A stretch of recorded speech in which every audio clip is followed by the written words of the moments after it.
ہستی کے ساتھ کس قدر بھلائی کا ارادہ کرنا چاہتا ہے۔ یعنی ہم سمجھتے نہیں ہیں جناب محمد الرسول اللہ صلی اللہ علیہ وسلم کی عظمت کو، آپ کی شان کو، آپ کے مقام کو۔ تو ہم پڑھ رہے تھے جناب محمد الرسول اللہ صلی اللہ علیہ وسلم کی سیرت، تو اللہ رب العالمین نے یہ بات بھی فرما دی کہ جو تمہارا رسول تمہیں دے وہ لے لو، جس سے تمہیں روک دے اس سے پیچھے ہٹ جاؤ۔ وما آتاکم الرسول فخذوہ، جو تمہیں نبی کریم صلی اللہ علیہ وسلم دیں اسے لے لو۔ وما نہاکم عنہ فانتہوا، جس سے تمہیں روک دیں اس سے رک جاؤ۔ اور یہ بات یاد رکھیں کہ اللہ رب العالمین نے قرآن کو بھی حدیث کہا ہے، اور اہل سنت والجماعت کا متفقہ عقیدہ یہ ہے جیسے قرآن کی اہمیت ہے اسی طرح صحیح حدیث کی بھی اہمیت ہے۔ ایک صحیح حدیث میں بھی اگر کوئی بات فرض کر دی جائے کسی پر تو وہ فرض ہی کہلائے گی، اس کا قرآن مجید میں آنا ضروری نہیں ہے۔ اور حدیث کس کی ہوتی ہے؟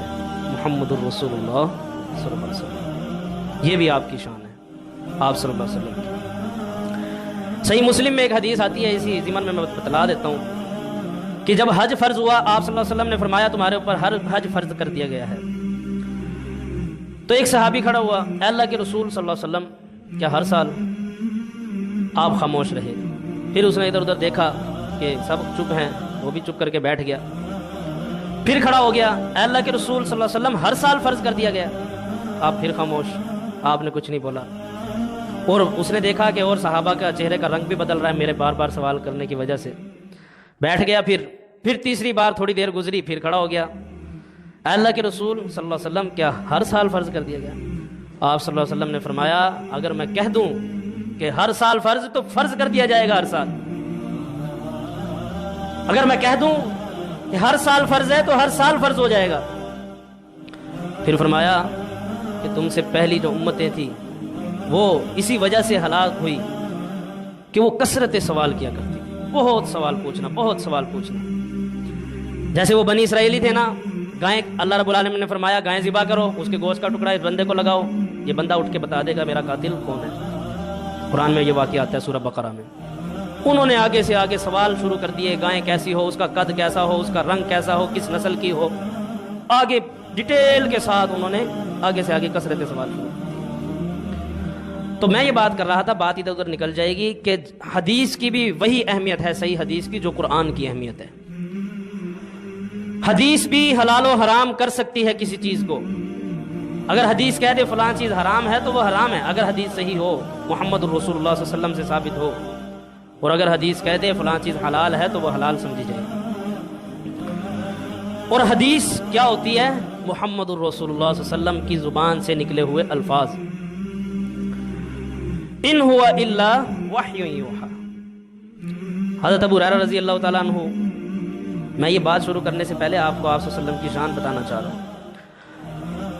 اے اللہ کے رسول صلی اللہ علیہ وسلم، حضرت ابو ہریرہ کہتے ہیں رضی اللہ تعالیٰ، آپ کبھی غصے میں بھی ہوتے ہیں، آپ کبھی خوش بھی ہوتے ہیں، کبھی آپ کے اوپر کوئی اور کیفیت بھی ہوتی ہے، تو میں اس لیے خیال کرتا ہوں لکھتے ہوئے کہ آپ کی ہر بات نہ لکھوں۔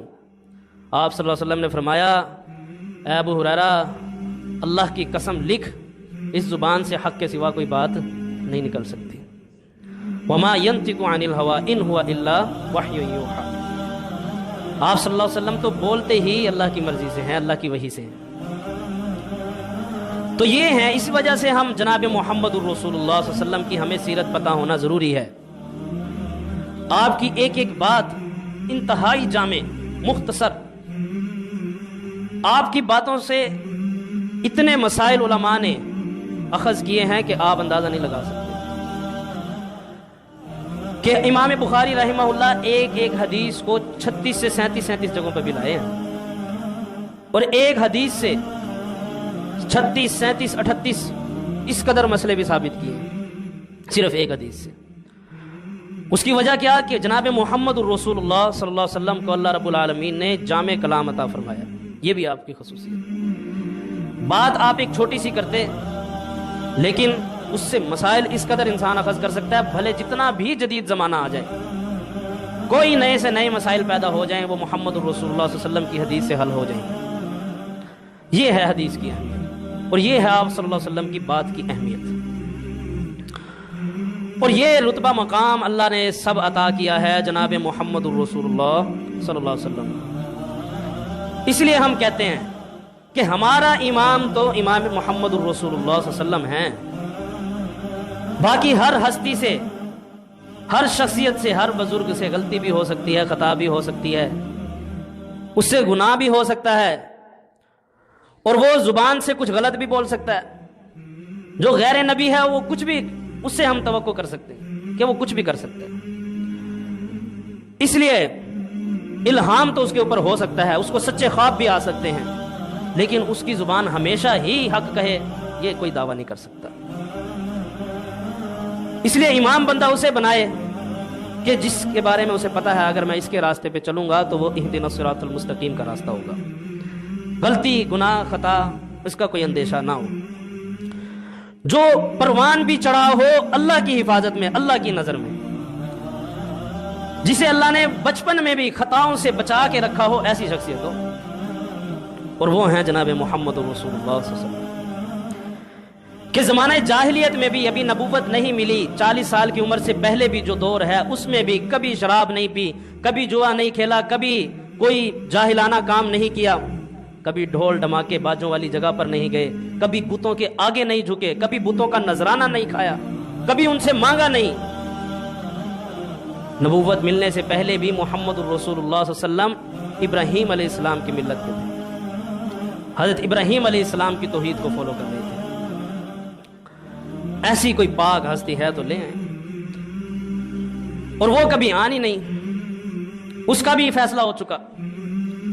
تو یہ ہیں محمد الرسول اللہ صلی اللہ علیہ وسلم کہ جن کی سیرت پڑھنا ہمارے لیے ہر حال میں لازم ہے، جن کی سیرت کا ہمیں پتہ ہونا بے حد ضروری ہے۔ اگر ہم اپنی پوری زندگی میں جس ہستی کو ہم نے فالو کرنا ہے، جس کے ہم نے پیچھے چلنا ہے، جو ہمارے اللہ رب العالمین کی محبت حاصل کرنے کا سبب ہے، قل ان کنتم تحبون اللہ فاتبعونی یحببکم اللہ، اگر تم اللہ سے محبت کرتے ہو تو محمد الرسول اللہ صلی اللہ علیہ وسلم کی پیروی کرو، یحببکم اللہ، اللہ بھی تم سے محبت کرے گا۔ یعنی کہیں بھی چلے جائیں،